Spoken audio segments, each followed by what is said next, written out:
Will those with property portfolios in SMSF funds be affected the same? So the SMSF funds is a great point. There's lots of questions that I've had from clients, potential clients about SMSF purchasing. SMSF is going to be very, very popular moving forward. So don't get me wrong, they've made a lot of changes here for trusts, for CGT and negative gearing, which affect personal purchases, but companies haven't really changed and SMSF haven't really changed. And so given that there's less incentive now for people to buy in personal names, if Luke's 50 or 45 to 55 and I've got 10 or 15 or 20 years, I would absolutely be looking at leveraging in my super now because they've hit shares. They're smashing shares, they're smashing crypto, they're smashing small business sales. Based on those changes, SMSF purchases are going to be super advantageous from the tax environment. And I'd be getting myself and my partner towards that $3 million cap as soon as possible with leverage and knowing that it's a very tax effective environment.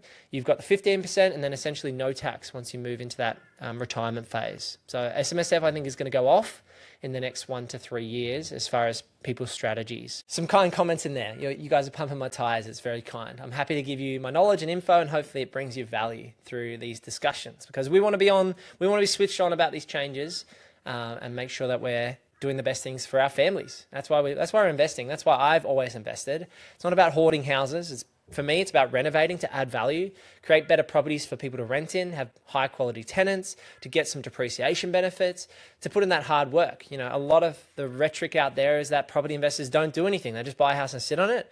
Well, that's certainly not been the case for myself and probably a lot of you guys out there.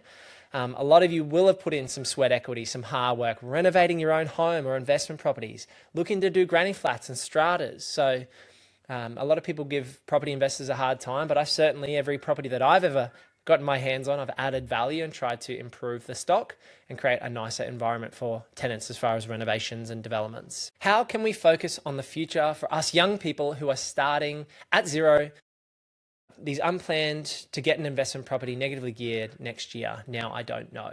Awesome. Well, I think we're probably at the time in the live stream that I can give you my super strategy. The super strategy is going to look at these changes and starting from zero, I'm going to pump up how I would start again. Say I'm on a $50 or $100 or $150,000 income. Based on these changes, and I'm starting with myself and a partner, and we both earn 100K each. And that's 200 grand a year gross income. So what we're going to try and do here is we're going to try and use these changes to our advantage, starting from zero. So I hope you're with me here. Now, I need to go to my broker and get my servicing. And the first thing I'm going to do is use the brand new 5% deposit scheme. If I'm in Sydney, it's a $1.5 million maximum buy price. And if I'm in Brisbane, it's $1 million buy price.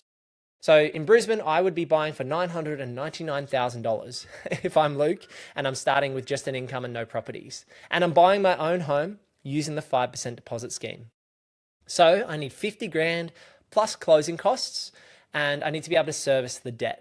So I go to my broker, who's Nevada from Q Home Loans. You can find them in the link of lots of videos on YouTube or on our website.